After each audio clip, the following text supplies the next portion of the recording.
Camila went into the house, put the heavy shopping bags on the floor, and looked into the living room. Iago was home and was playing one of the computer games, as usual. "You're playing again," she said reproachfully, seeing the many tanks on the computer screen. Iago ignored her, and Camila, sighing heavily, went to the kitchen to sort out her groceries. Her head was aching after a hard day's work, and the only thing she wanted was to lie down for a while.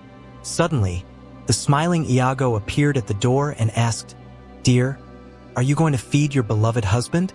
Realizing that her dreams of rest had not come true, Camila wearily said that she would cook immediately, and he just had to wait a little while. Iago disgruntledly grabbed a sausage from the table, greedily took a bite, and with his mouth stuffed muttered, "By the way, Mom is expecting us on Saturday for the birthday. Don't forget to buy a gift." The mother-in-law believed that Camila was not worthy of her adored son, and therefore was always trying to point out any shortcomings in her daughter-in-law. At first, Camila did her best to make her mother-in-law accept, but later, realizing that everything was in vain, she tried to keep communication to a minimum. Since then, they only saw each other at family parties. After putting food on the table, Camila went out into the backyard to feed the puppy, the cat, and some of the chickens she had. When she returned to the kitchen, she found that her husband had already finished the last meatball. With a satisfied smile, he praised his wife. "Camila, you are a first-class hostess. I love you so much for that." Camila smiled back and made a sandwich and tea. Then she sat down opposite her husband and asked, "Iago, I want a baby. It's been 5 years since we got married and you still haven't made up your mind. Are you crazy?" Iago got angry immediately. "We can barely support ourselves. And besides, I haven't found a job. I want to live normally, not survive with a baby." With that said, Iago left the kitchen, slamming the door loudly as a signal to end the conversation. The subject of children was a recurring one in their house, and they always fought because Iago was always against it and found several reasons for them not to have children yet. Camila cried and went to her room.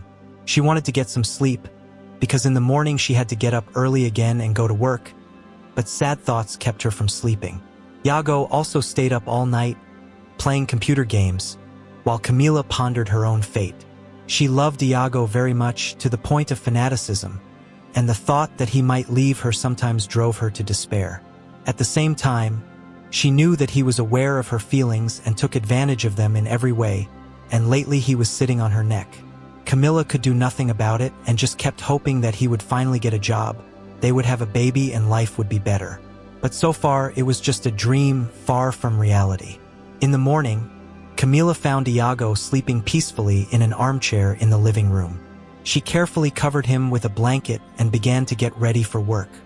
All night on Friday, Camila spent looking for a gift for her mother-in-law, even though she knew she would hardly be able to please her. When she and Iago walked through the door of her house on Saturday, Camila immediately felt that she was not welcome here. She would have loved not to come, but her husband insisted. As a result, Camila spent the entire evening with Iago's niece, and her mother-in-law and husband never even called her to the table or mentioned her once.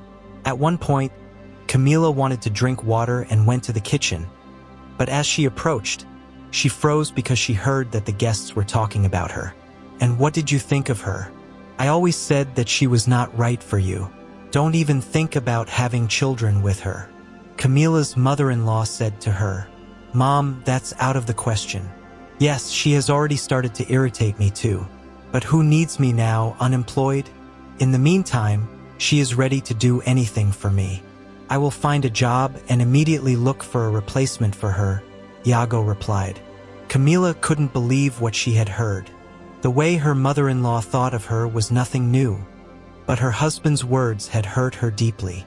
The first thing that came to Camila's mind was to storm into the kitchen and find out why they were treating her this way, since she hadn't done anything wrong to them. But realizing that she didn't have the strength to do so now, Camila quickly got dressed and left the house without being noticed. Resentment was eating away at Camila inside, and she could barely hold back her tears. She walked aimlessly at a brisk pace and didn't immediately notice the man walking towards her quickly. Within seconds, Camila literally collided with him and fell from the impact. The man ran over to her to apologize and help her up. When she looked at him, she immediately recognized him. It was Andre, Iago's friend.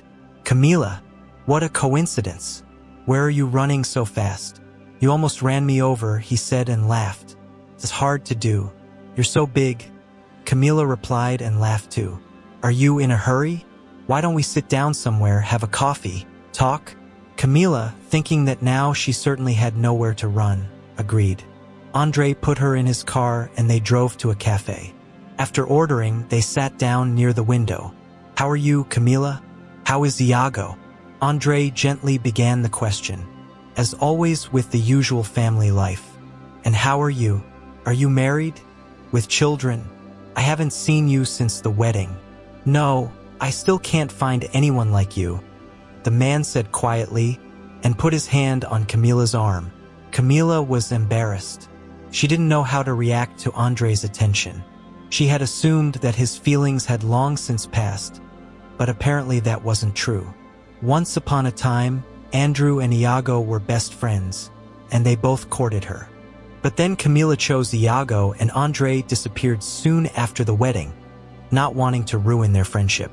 Camila tried to change the conversation to another subject and asked Andre how he had been living all this time.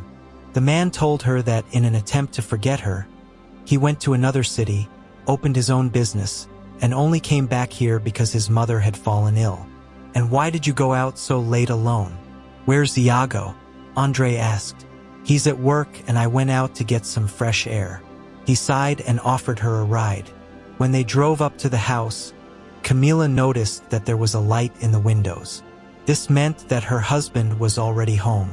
Once inside, she went to the kitchen, where Iago Furioso was already waiting for her. "Where were you and why did you leave without saying goodbye to my mother and the guests?" he asked. Camila got angry. "Are you kidding? Why do I have to say goodbye to people who don't think I'm a person? I heard everything. And good for you, you adapted well. And really, why would you have a child with someone who irritates you?" Camila screamed and began to cry. Iago began to make excuses, explaining his words by his unwillingness to ruin relations with his mother, and even tried to hug Camila. But she pulled away and went to sleep in another room. All the next day, Camila did the housework and in the evening she went to work the night shift. But not even a few hours later, one of the workers came running in and said there was a fire in his house. The woman ran into the house in terror. The flames were visible from afar. People began to gather around, and everyone waited for the firefighters to arrive. Camila looked at the crowd and, not seeing Iago without hesitation, ran into the house to rescue him. She ran through the rooms, covered in black smoke, and suddenly, out of the corner of her eye, she saw a burning life falling on her. That was the last thing she remembered. Camila woke up in the hospital. When she opened her eyes, she felt that her whole body was in pain and that her face was bandaged. She could barely remember what had happened when suddenly she felt a touch on her arm. She turned her head and saw Iago. Her heart immediately raced and she smiled. "Thank God you are alive," she said, barely moving her lips. "Why shouldn't I be alive? You'd better tell me, why did you run into a burning house? Are you crazy?" Iago wondered, and without getting an answer he went on. "Can you imagine? The doctor said you have a terrible scar all over your face. How am I going to kiss you now? It's a nightmare." Tears rolled down Camila's face. A few days passed and Camila slowly began to get up. Iago visited her a few times. He usually disappeared quickly with a disgusted look. From the window, Camila saw him leave the hospital, hugging another woman. But for some reason Camila was not even surprised. She felt empty inside at the thought that she had risked her life for this traitor. One day, Camila asked the doctor if her scar would be visible and if anything could be done about it. The doctor frowned and said, "Plastic surgery works miracles these days, and besides, the scar is not very deep.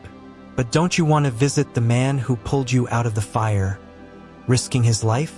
Camila didn't understand what the doctor was talking about and followed him to the intensive care unit. She was shocked to see Andre hooked up to all kinds of devices. Camila started visiting him every day. She just sat beside him and held his hand, telling him everything. A week later, he regained consciousness and told her what had happened that night.